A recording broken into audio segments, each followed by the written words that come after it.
मी नेसली बनारसी निघाले सासरी सासरी निघाले पण माझा जीव गुंतला कशा माझ्याकडे काय काय नव्हतं लाडक्या लेकीला घेऊन द्यावं ते सारं सारं बापाला घेऊन दिलं होतं बावली होती बोळकी होती भातुकली होती भांडी होती कुंडी होती मी काहीच घेतलं नाही मी त्या अडगळीतून पुस्तक काढलं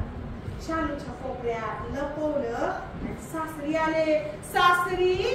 नव्या नवरीनं काय शोधावं काय बहिणींनो काय शोधावं सासरी आल्यावर नव्या नवरीनं आधी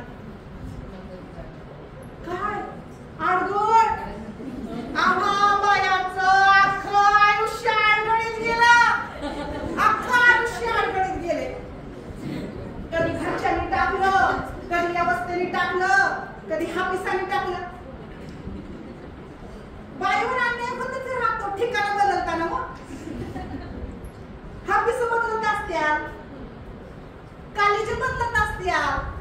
पण बाई एकमेव डायरेक्ट असते ना एका अवस्थेची तर अशी तशी बाई नाही सुमार बुद्धीची लोक कुठं बी चालतात लोखंडे बाई हुशार लोक चालती नाही आणि त्यात बाया हुशार असतील तर नाही बाई नाही संध्या जपून राय बाई तर आडगळ शोधली माझा जीव सारा पुस्तकामध्ये जे माहेरी ते सासरी जे तिकडं ते तिकडं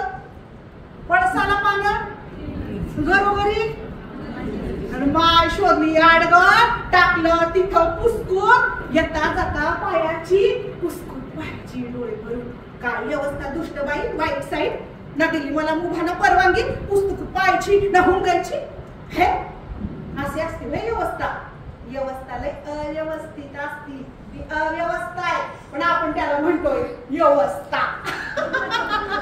हे मला कळलं ना बाई शिकल्यावर ही अवस्था नाहीये ही सारी ढिसाळ अव्यवस्था आहे बाई ती व्यवस्थित करायला गेली